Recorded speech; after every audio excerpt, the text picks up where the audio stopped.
We are, as a people, inherently and historically opposed to secret society, opposed to secret oaths, opposed to secret proceedings, secret proceedings. No official of my administration, whether his rank is high or low, should interpret my words here tonight as an excuse to censor the news, to stifle dissent, to cover up our mistakes, or to withhold from the press and the public the facts they deserve to know.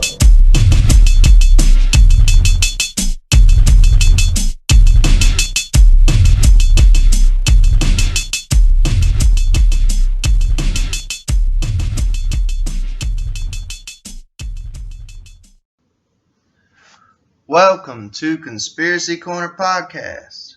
This is Abe, your host. I'm flying solo today.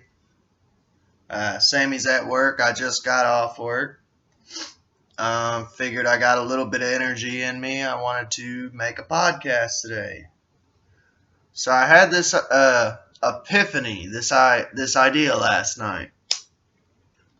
If you haven't listened to the last podcast yesterday, I don't know. I feel like it went really well. I feel like, I don't know. Just me and Sammy were bouncing off each other really good. And she had a really good time. And that's what I wanted her to know. And I wanted you guys as the fans to know. We just got to get our groove, going. Our feel for it. And I just feel like we worked really well off of each other yesterday. I had this idea, though, driving to work yesterday, because, man, we wanted to jump down probably about 3 or 4 rabbit holes, conspiracy-wise, yesterday. That podcast that was an hour long could have been probably about 3 hours long. The only reason it wasn't was because I had to go to work. But on the way to work, I was just listening to some music and stuff and chilling, just mentally prepping for work. And I just had this idea. I was like, man, I need to come up with like an emblem, and I've been like creating a card game. And I've made a video on it on the actual main YouTube channel. But I was like, man, I should do like I like little cartoons, like little silly cartoons, kind of like if anyone's ever watched Courage the Cowardly Dog, like that style of cartoon I really like. And I've always kind of drawn in that style. Obviously not as good, but I've always been like, man, that would be really cool to kind of like do artwork for each episode. I was slightly inspired by Strange Familiars, which is another podcast, so a shout out to you all. But he does the artwork for every one of his episodes, and I was like, man, that's kind of cool to like sit down and to like paint something or draw something. Now, am I going to sit there and make a portrait for every single episode? No. But I did think like maybe like a cartoon or a doodle for each episode would be kind of cool. For the theme of it. Like I'm going to do a doodle for the title of this episode. But I'm going to do it just honestly just a theme of Conspiracy Corner Podcast. But I thought it would be kind of cool to come up with like almost like a gimmick. Because my spirit animal is a rabbit. And my wife's spirit animal is a deer. So I thought it would be kind of cool. Because she's a big fan of like Bugs Bunny and Looney Tunes and anime. I'm a big fan of cartoons and comic books and all that. So I grew up on that type of stuff. And I thought it would be really cool to to use our spirit animals as ourselves as like characters for the artwork for the podcast. So like say we're doing an episode on Sasquatch, an example. I might do a drawing of me like a rabbit samurai rescuing her from a Sasquatch or something. I don't know, just some weird, cool, artistic doodles like that. Some like just raw, sketchy looking cartoons, with some humor to it, because I want this to be. I want to have fun with this, and I want this to be fun in general. I don't want this to be a serious podcast. There will be those times when it is serious, like I did an episode on Beaumont Inn, and I don't know, I got to talking about some serious stuff about, a friend who had passed and stuff, and it started going in that direction, and that's fine.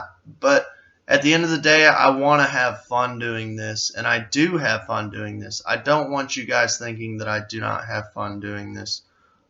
This is my dream. I have been lucky to have been born in this day and age to where I can put out a podcast, and all these people besides me are putting out podcasts also, and I don't think they realize how lucky they are, because back in the day, heck, even when I was a kid, you had like William Cooper and Alex Jones. That was it, putting out this type of stuff, or Art Bell on Coast to Coast AM. It was radio waves, man. You had to be doing this type of stuff on radio waves. You had to get lucky enough to be on the radio to have conspiracy stuff, or you were doing some pirate radio like William Cooper, So I don't think we realize how lucky we are to have this internet to fight the elite, to fight the Illuminati, to raise our voices, to talk about whatever we want to talk about. If we want to talk about conspiracies, if we want to, it gave us a voice that we didn't truly have before. But that's all I wanted to say to you guys. I have nothing else to say as far as like a personal update, except for I had a really good night at work. I have a buddy who's kind of going down a dark path. And as a friend of Bill, I'd like to assist him. I'm 7 months sober, I think. My last chip I received was 6 months. But I don't know if I should step in and be a sponsor for him or not. Me and him have gotten really attached, but I don't know. And I'm sorry if I'm kind of saying this on this podcast right now at this time, but it's just because we're in the corona epidemic, and I haven't been to a meeting in months because they shut everything down. So sorry if that kind of leaked through into this world, But I'll step off that subject. I'm going to do a UFO account first, and then I'll probably get into some ghost stuff. Like I said, I got a lot of backlog stuff. I might actually do like maybe 2 UFO accounts. Yeah, I'll do 2 UFO accounts first, and then a ghost paranormal account if we got time. I don't know. Depends on how much I'm discussing, 18-year-old Greg Faltersack of Waukesha, Wisconsin, encountered something that shook him up considerably when he returned home between 2 to 2:30 a.m. on August 21st from his girlfriend's house. His 1963 Plymouth suffered a complete electrical failure. The engine died and the radiator boiled over. Faltersack slammed on the brakes, brought the car to a halt, and saw a large circular orange object that appeared to hover just over the treetops. The frightened young man estimated that the object was 20 to 30 feet in diameter. He said he had it in sight for several seconds when the object made a beeping sound and rose out of sight. Faltersack managed to restart his car and drive home, but the lights, horn, and radio would not work. It was later discovered that the fuses had blown. Police investigating the report were unable to substantiate Faltersack's claims. Mrs. Patricia Blake of Waukesha, on learning of the incident, reported that she had had the same kind of experience in 1966. She had seen a similar orange ball in the sky at the same location. The Blakes had stopped their car to watch the aerial phenomenon, then had trouble getting their car started again. The Stevens Point Journal documented a UFO sighting over Plover, Wisconsin on Tuesday, August 21st at 8:45 p.m. This report originated from pilot Jack West, who had been with his sister Cheryl and her 3-year-old son. My sister saw it on her way home from work. I saw it hovering low for a while over Highway 51 Beltline. It looked red on the outside and white toward the center. At a greater distance, it was an amber color. At first I thought it was an airplane, but the object was hovering soundlessly and making strange motions. I could tell from the way it was moving that it wasn't an airplane. It started making sharp turns and then shot straight up in the air.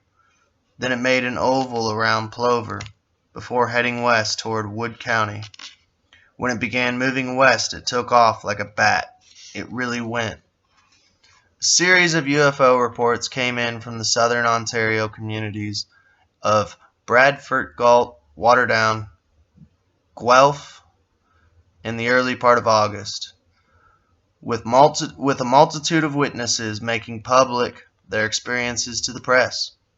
4 teenagers had been playing street games at 10:15 p.m.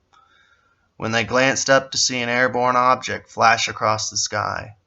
The boys described what they saw as being a disc-shaped with 2 lights on the side, one green and one red. There appeared to be some kind of hazy ring around the object, which was in the view for about 15 seconds. That's odd. Moving from south to north over Galt, the 4 boys were separated and asked to draw the object from memory. 3 of the drawings were almost identical. The 4th was similar. So that's pretty good evidence right there. Right after the incident, the 4 were separated and told to draw. 3 of them were identical, and the 4th was similar, you know. Other witnesses from the area where the rash of UFO sightings had been reported gave descriptions that matched the Galt sighting. Other witnesses said the object appeared to change shape. It seemed to be disc-shaped, but then gave the appearance of being shaped like an arrow with flashing red and green lights. So that's crazy. I don't know. I've never heard of one shaped like an arrow.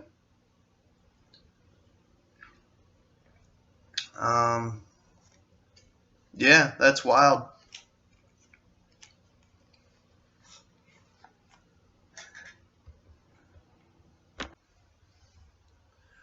But how is everyone else doing?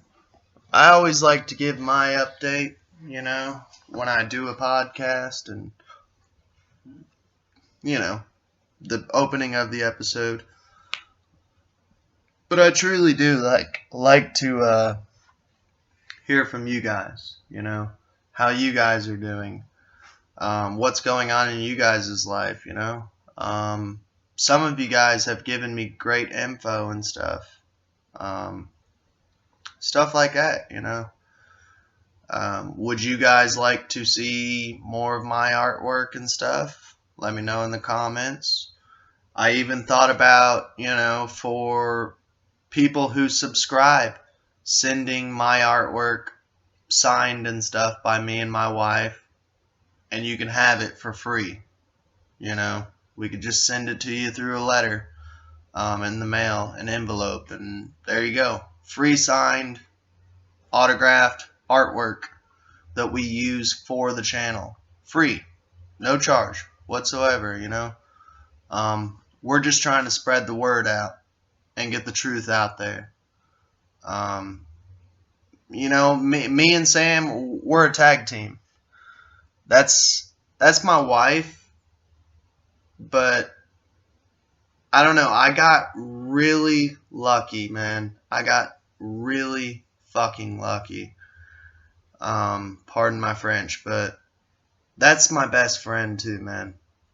And that's super fucking rare in this world we live in, to have a wife who I got lucky enough to be my best friend. I mean, she's my wife first and foremost, you know. But I was married before her, and I got lucky this time because my first wife was not my friend.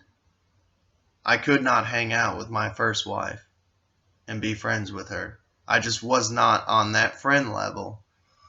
And so for me and her to be like friends, and husband and wife, I don't know, it's wild, and we dated first. I didn't get friend zoned or anything and then pulled into it. I just asked her out on a date, we went out. We went out on, I think about probably like 2 or 3 dates, and then I said, do you want to go steady? Do you want to be like my girlfriend, And we were boyfriend and girlfriend, and I don't think we even got married and stuff, and we didn't even get to the whole best friend level until after we were married for a while. Probably about after the first year of marriage, we finally connected as like best friends, to where, I don't know, it's hard to describe. I can't describe it to you all unless anyone who's listening to this has ever felt that before. So I don't know, to me it's kind of like a project of love. I'm thinking about doing a bunch of different cartooning and stuff and giving it to you guys, or just to spread the word, is almost kind of like punk rock flyers like we used to do back in the day. I don't know if anyone listening used to be a punk. I was big in the punk era in Florida, the last of the punks, a 90s kid, But let me know in the comments, if you guys want some signed artwork that we use for the show. I'll send it to you for free. You can have it, or frame it, whatever. Do whatever you want with it. Just spread the word for us, But I got a ghost account here. It's called The Dreaded Meeting. It's White Oaks, Charlotte, North Carolina. It is hard to live a quarter of a century in a city the size of Charlotte, North Carolina, and not hear some fascinating ghost stories. But when that city is home, you know its family connections, and you are aware that others do too.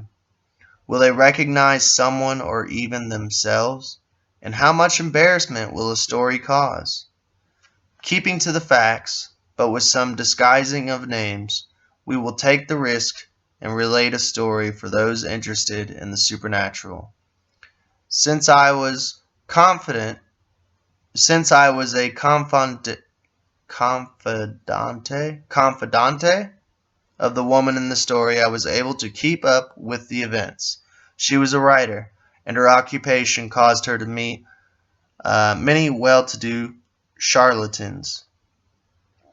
But it would be far better if I were to let the young woman, whom we will call Karen, tell the experience in her own words. I had an assignment to do a story on a historic house called White Oaks. My interview was set for late in the afternoon, and the hostess had told me that there would be a party going on for a performing arts group. Your presence won't be any inconvenience at all, Karen. In fact, why not plan to just be one of my guests and enjoy yourself? She suggested graciously. When a story subject had to cancel, I decided to go home early and change from a tailored suit into a new red cocktail dress. That was infinitely more flattering. I remember thinking how foolish it was, but something overruled my unusual practicality, and as I drove down Providence Road in all my finery, I was excited about the evening ahead. When I first saw the Colonial Mansion, I thought the Scarlett O'Hara would certainly have felt at home here. Once owned by the late James Buchanan Duke, the stately 65-year-old house in the heart of Charlotte's Eastover section stands almost as tall as the branches of the towering trees that surround it. White Oaks, as it is called, was part of that grand scale of living to which Duke, a tobacco king, was accustomed. I knocked, thinking the butler would answer. The door opened almost immediately, and there stood not the butler, but the most handsome man I have ever seen. He had dark curly hair with a distinguished hint of gray, expressive blue-green eyes, and a dazzling smile. In a charming and amusing fashion he pretended to be the butler. We were both laughing as we walked together down the white and black marble entrance hall. He introduced me to a group of other guests who stood chattering and sampling hors d'oeuvres at one end of an elegant room the size of a ballroom. My impromptu escort was obviously the center of the women's attention, and he had no sooner introduced himself to me as John than two plump ladies that came up and, with an arm through each of his, carried him off. He appeared to be drifting away on a pair of water wings that looked back as if reluctant to go. "Oh, here you are," said my hostess, appearing at my elbow. "Everyone seems to be entertaining themselves. This is a good time to take you on a tour of the house. It has changed considerably since Natalie Duke lived here, but I doubt if she would mind the changes we've made." "Oh, do the Dukes live here long?" I asked. "Only about 6 years, and Natalie far less than her husband or daughter. She made no bones about finding Charlotte dull, and when they visited here, she usually left before the rest of her family." I gazed admiringly at the hand-carved marble fireplace at one end of the room. The gold leaf in this room was lovely. "That was applied by the Dukes. We used masking tape to protect it while we were repainting," my hostess commented. A round oak table looked almost lost in the oversized kitchen, and along one side wall was an immense hooded gas range that had been used by the servants of former families. There were beautiful classical mantels, marble hearths, and tiles around the fireplace. Bathroom fixtures were early ceramic castings, and there were elaborately detailed brass fixtures. Some of the lighting resembled colonial candles or oil lamps, and the dining room was one of the most magnificent crystal chandeliers I'd ever seen. My hostess suddenly turned and asked, "Have you and John Avery known each other long?" "I met him tonight. Why do you ask?" "It's just that he's married. His wife has been in a sanatorium for the past 3 years." "I'm sorry to hear that. But really, that is the first conversation I have ever had with him, and I probably will be the last." As if to make out a liar, there was a masculine voice at my elbow, and it was John's. "I brought you some champagne, caviar, and a sandwich. I hope this will lure you into talking with me, Karen." "How can I resist this thoughtfulness?" I asked, genuinely hungry. What possible harm could there be in spending a few minutes with this man? For the first time, I noticed that he had a slight limp. Someone nearby was talking about track, I believe. At any rate, we both heard the conversation, and he turned to me saying, "I'm sure you've noticed my limp. It's the result of polio when I was a child. I used to resent the fact that I came along before Dr. Salk and his sugar cubes with vaccine in them. Big Pharma! Sorry." "You met me at the door and escorted me in, and I certainly wasn't aware of it then," I said, which was true. This seemed to please him greatly, and he went on to tell me that through hours of exercise he had become able to play volleyball in college, and since then he had walked at least 3 miles a day. When we went on to talk of current events and his hobby of photography, thinking it over, I could not deny that I was fond of this man. He had a charming smile. I had enjoyed our talk very much, but figured that was where it ended. The next day was Friday, and I picked up the phone at my office to hear John Avery's voice asking if I would join him for dinner. I had plans for the evening, and a new executive who had come to the paper from another city. We had lunched together several times. Sorry. And it was just a friendship.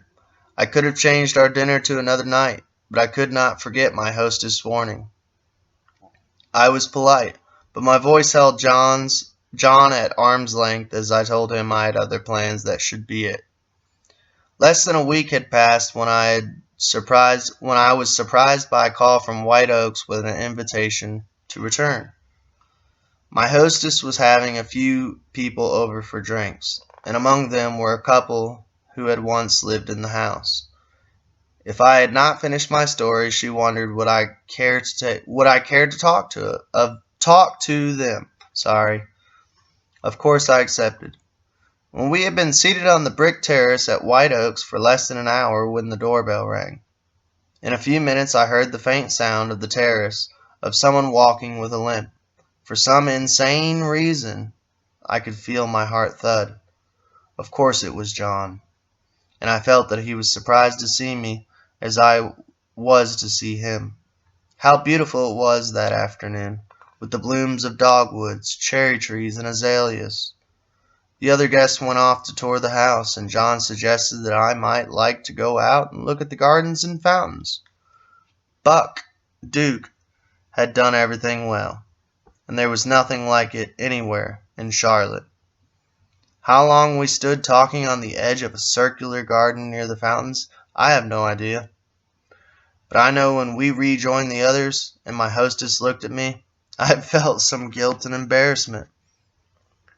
Something happened that evening between John and me, and during the coming months it seemed to block my fear of consequences and normal feelings of guilt. When I considered the future, it was with all sorts of romantic imaginings. His wife would probably not live long, and he was aware of it. Or he would divorce her, and we would move to another city after setting up a generous trust for her lifetime care. All obstacles would somehow miraculously disappear, melted by the fervency of our love for each other. But in August I began to realize that John's sense of responsibility would never allow him to divorce his wife, and anything other than marriage would be impossible for me. More and more I began to feel sorry for this woman I had never met, when the answer to this painful situation, the only right decision was to end my doomed romance. One night, as I left Queens Road and turned down Ardsley, I knew I must not weaken. John had arrived first. There was a large party going on at White Oaks, and just as we had on that fateful evening in the early spring, we walked again in the gardens. Everything about John's manner, the tension, the pleading expression in his eyes told me that he sensed what I planned to tell him. Afterward, we were both in agony and stood silently together near a fountain. What could be said to assuage, I guess is how you pronounce that? Assuage? Assuage? Such hurt? Never heard that word before. I must go now, I really must. I looked at my watch. It was midnight. Karen, do just one thing for me, please. It is all that I shall ever ask of you on this earth. What is it? I will agree to all you have said. Just promise to meet me here 1 year from midnight at the same hour. I was reluctant at first, thinking how difficult it would be to see him and how bad it would be for both of us, as it would only reopen partly healed wounds. But at last I consented. Well, I'll come if I'm alive, I said, with an attempt at lightness. John grasped me by the wrist. Don't say that, Karen. Say dead or alive. All right, then. We will meet, dead or alive. Thus we parted. The next year, I was on the same spot a few minutes before the appointed time, and John arrived punctually at midnight. I had begun to regret the arrangement I had made, but it was a promise. Although I kept this appointment, I said that I really did not wish to do so again. John, however, persuaded me to renew it for just 1 more year, and I consented, much against my better judgment. We again said our goodbyes, repeating the promise, dead or alive. I had begun to see a delightful man, and late the following spring we became engaged. The summer was spent boating on Lake Norman, with occasional trips to visit Alex's family in the North Carolina mountains at Montreat. They were prominent Presbyterians. His father, you know what? I really don't know much about Presbyterians. So if you are a fan or someone coming across this video, tell me what the heck Presbyterians believe. Or if you just know in general, comment, please. Because I really do not know what Presbyterians believe. Sorry. I would say that's off subject, but it's not. That's honestly what's on subject. We were planning a September wedding and a honeymoon that would begin on Labor Day weekend. By early July, I had begun to think more and more about my promise to John. The last thing I wanted to do was to meet him in the gardens again. The days sped past with terrible swiftness, and the thought of that meeting hung over me like a dark cloud. I didn't want to go, but I had promised. I suppose that the only thing that could get me out of this was death. Not even that, really, for I had promised to go dead or alive. Dead or alive! What a macabre promise to ask of me. I knew very well that Alex wouldn't like me meeting another man in a secluded place at midnight. Should I talk to him with the hope he would understand? Was he likely to understand me once of having dated a married man, even one married to an invalid in a sanatorium? Guilt overwhelmed me. As the last Monday night in July approached, I became more and more apprehensive. If I were to find out about Alex meeting a woman under peculiar circumstances a short time before our marriage, I would consider calling off the wedding. Would he feel that way if he found out? Finally, I decided I would confide in my long-standing friend, an apartment mate, and ask her to accompany me. Sherry said she would go to be sure I was all right. That night we arrived at the gardens about 10 minutes before 12. I decided I would leave, having kept my promise. If John were not there by midnight, the area near the brick terrace was empty, and I did not see a soul. But at 5 minutes before 12, I heard a slight noise. It came again. Finally, ever so softly, it was occurring at regular intervals.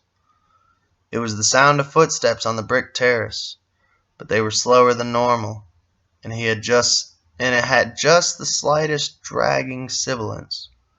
It is he, I thought, for I had heard that the walk too often to mistaken it. Tonight he was right on time. I knew that what I must tell him about my approaching marriage would hurt. even though he had surely resigned himself to end our romance. The footsteps here became closer. Soon I would have to break the news about Alex. Sherry was at discreet distance, but close enough to see me.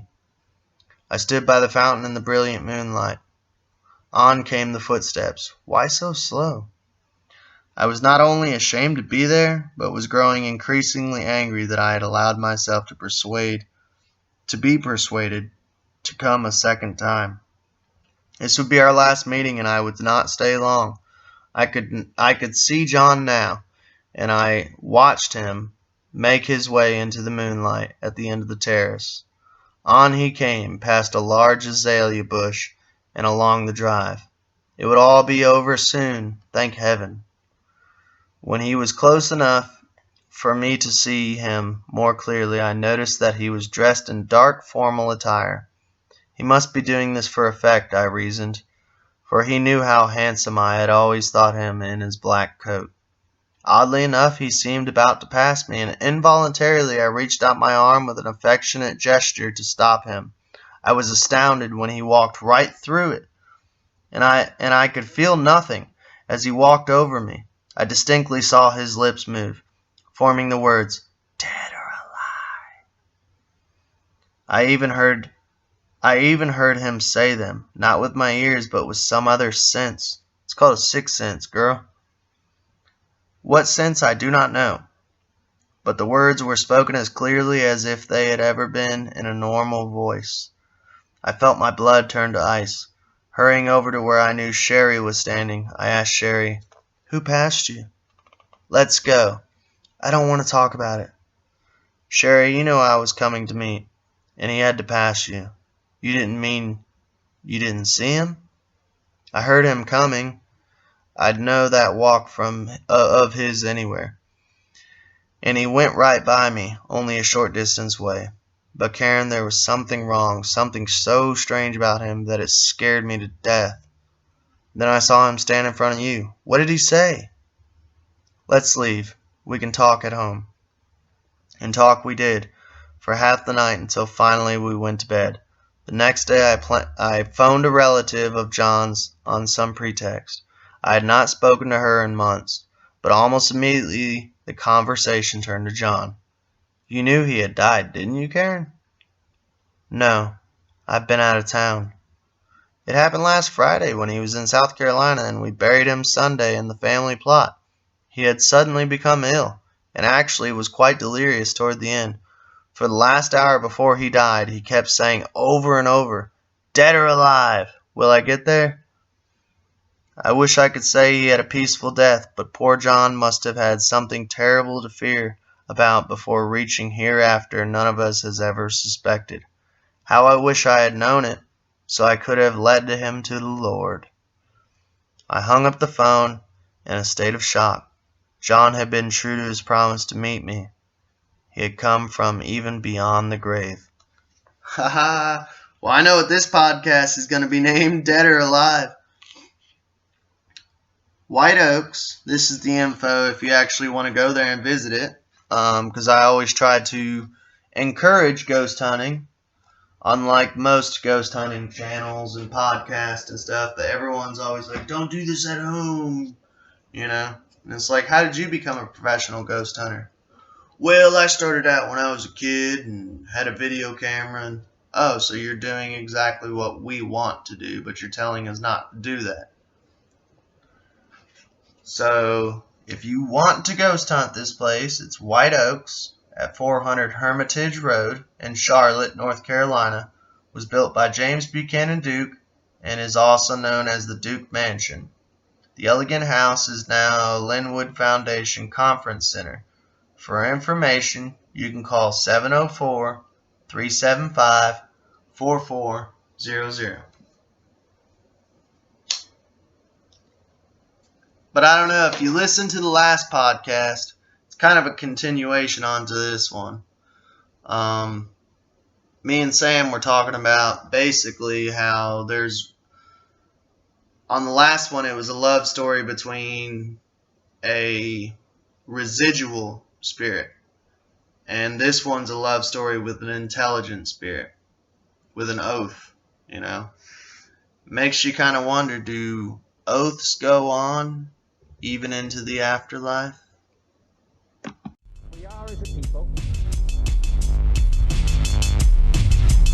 inherently and historically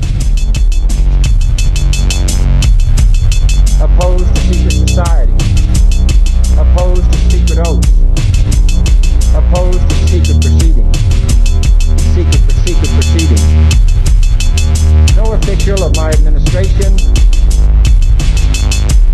whether his rank is high or low,